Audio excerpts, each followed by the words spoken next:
Blackmail करके उनके पैसे और जेवर की मांग करते हो?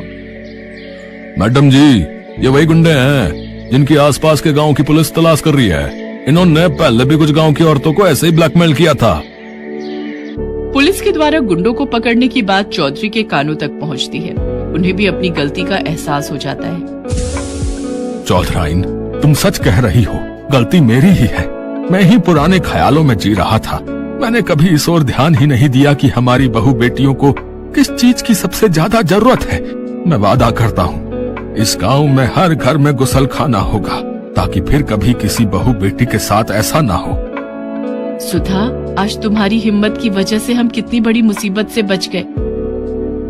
भाभी, ये तो मेरा फर्ज था। मुझे खुशी है कि आज मैंने जो हिम्मत की, उस कारण इस गांव की बहुओं को अब खुले में नहीं नहाना पड़ेगा। गांव की इज्जत अब सुरक्षित रहेगी। वीरपुर गांव की औरतें सुधा की बहुत तारीफ करती हैं। आज हर घर में गुसलखाना था और गांव की औरतों ने भी अब खुले में नहाना बंद कर दिया था। वीरू उसे ऐसे सपने दिखाता है कि दिनेश ज्यादा पैसे कमाने के लालच में उनके साथ जुआ खेलने लग जाता है। कल मैंने 1000 रुपए लगाकर 2000 कमाए थे। ऐसा करता हूँ, आज ठेले की सारी कमाई ही लगा देता हूँ। एक दिन में डबल कमाई हो जाएगी।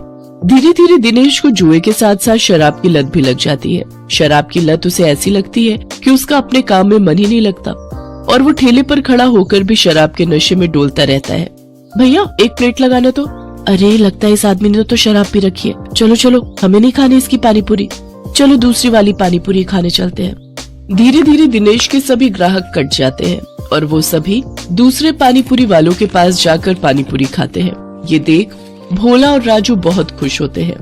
देखा भोला, अपनी चाल कामयाब हो गई ना। बिल्कुल सरकार, अब देखना उसकी पानी पूरी की तरफ तो कोई देखेगा भी नहीं। सब अपनी ही पानी पूरी खाएंगे। कुछ दिन ऐसे ही बीतते जाते हैं। अपने धंधे को मंदा देख दिनेश शराब और जुए की लत में और डूब जाता है और उसका बचा खुचा धंधा भी चौपट हो जाता है। ये सब देख संध्या और बंटू बहुत दुखी होते हैं। फिर बंटू अपनी माँ से कहता है, माँ, अब तो मैं कभी भी ठीक नहीं हो पाऊंगा ना। पापा तो अब सारे पैसे शराब और जुए में ही उड़ा देते हैं। तू परेशान मत हो मेरे लाल, बस ऊपर वाले पर भरोसा रख। एक दिन सब कुछ ठीक हो जाएगा। सारा दिन नशे में धुत रहने और धंधा चौपट होने के कारण दिनेश के घर में खाने पीने के भी लाले पड़ जाते हैं। माँ, अब तो घर में खाने के लिए भी कुछ नहीं बचा। अब तो लगता है भूख से ही हम सब मर जाएंगे। ऐसा नहीं कहते मेरे बच्चे, सुख दुख तो जीवन का हिस्सा है। आज बुरा वक्त आया है, कल अच्छा वक्त भी आएगा। ऐसे ही कुछ समय और बीत जाता है। फिर एक दिन उस बाजार में एक आदमी आता है जो सबको पर्चे बांट रहा होता है। तभी वो दिनेश के ठेले पर आता है। अरे सुनो भाई, पेप्सी पानी पूरी वाले, हमारे सेठ मंगल राम चाट भंडार वाले की तरफ से एक प्रतियोगिता होने जा रही है, जिसमें सभी चाट वालों के बीच कंपटीशन होगा। जो भी इस प्रतियोगिता को जीतेगा उसे पूरे 5 लाख इनाम और साथ ही हमारे मशहूर मंगल राम चाट भंडार वाले बाजार में। काजोल एक बंगाली फैमिली की लड़की थी और जिगर एक गुजराती लड़का था। जिगर को काजोल एक दोस्त की शादी में मिली थी और दोनों में प्यार हो गया। दोनों ने अपने अपने परिवार वालों को इस शादी के लिए मना ही लिया और फिर काजोल और जिगर की शादी हो जाती है। काजोल की सास अल्पना को अपनी बहू को लाने का बहुत चाव था, पर काजोल बंगाली थी। यही बात अल्पना को पसंद नहीं आ रही थी। काजोल भी कहीं न कहीं एकदम से बंगाली परिवार से गुजराती परिवार में आ गई थी, तो वो भी इस बात से थोड़ा घबरा रही थी। शादी करके तो तुम आ गई हो, लेकिन हमारी गुजराती रीति रिवाज भी तुम्हें सब सीखने होंगे। और रही बात भोजन की, तो हमारे यहाँ शुद्ध शाकाहारी भोजन ही बनता है। तुम्हें चावल और मच्छी खाना छोड़ना होगा।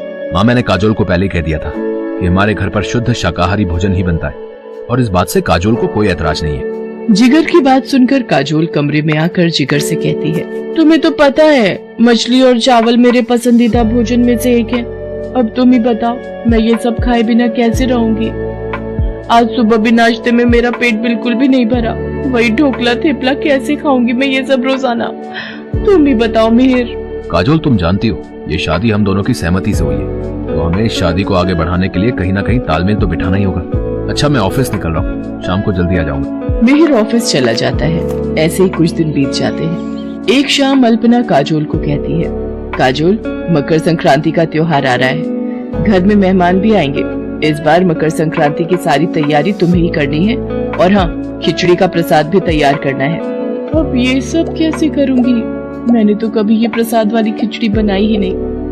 माँ को फोन करती हूँ। अरे तू चिंता क्यों कर रही है काजोल, मेरी सहेली सेजल भी गुजराती है, उससे पूछकर मैं तुझे सब बता दूंगी। तो एक काम कर, मैं तुझे उसका फोन नंबर दे देती हूँ, तो उससे फोन पर बात कर लेना। ठीक है माँ, मुझे उनका नंबर दे दो, मैं उनसे बात कर लेती हूँ। काजोल जितना हो सकता था वो अपनी मम्मी की कोशिश करता। अरे क्या भाभी जी, आप जो ये सूट लेकर आई हैं, ये तो थोड़ी पुरानी है ना, और आप कह रही हैं कि इसी नाप का सूट बना दो। ऐसे थोड़ी होता है। देखिए, इतने महीनों में आपकी कमर या आपका साइज कुछ तो बड़ा होगा। अगर मैं पुरानी नाप से ही ये वाली सूट बना दूंगा तो फिर फिटिंग सही नहीं होगी ना। अच्छा ठीक है, फिर ले लो ना। महिला के इतना कहने पर ही राजू की आंखों में चमक आ जाती। अपने गले में पड़े इंच टेप से वो नाप लेने लगता है। हाँ भाभी जी, जरा सा सामने आइए। हाँ, ठीक है, जरा कमर की नाप ले लूं।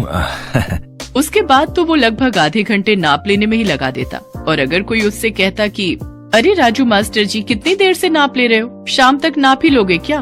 देखिए भाभी जी, मेरा नाम है राजू मास्टर, मैं अपने काम से कोई समझौता नहीं करता। हाँ, ठीक से नाप लूंगा तभी तो मस्त सूट बना पाऊंगा ना। अब उसकी इस बात पर कोई क्या ही उसे बोलता। बहरहाल औरत के जाने के बाद वो उस औरत के ख्याल में खो जाता। और क्या मस्त फिगर थी भाभी जी की। ओहो, इसके आगे तो सारी हीरोइनें फेल हैं यार। वाह ऊपर वाले, क्या किस्मत बनाई है तुमने मेरी। जरूर मैंने पिछले जन्म में कोई अच्छे कर्म किए होंगे जो आपने मुझे दर्जी बनाया। हे भगवान, बस एक ही प्रार्थना है कि अगले जन्म मोहे दर्जी ही कीजिए, ताकि मैं अलग अलग और खूबसूरत औरतों के नाप ले सकूं।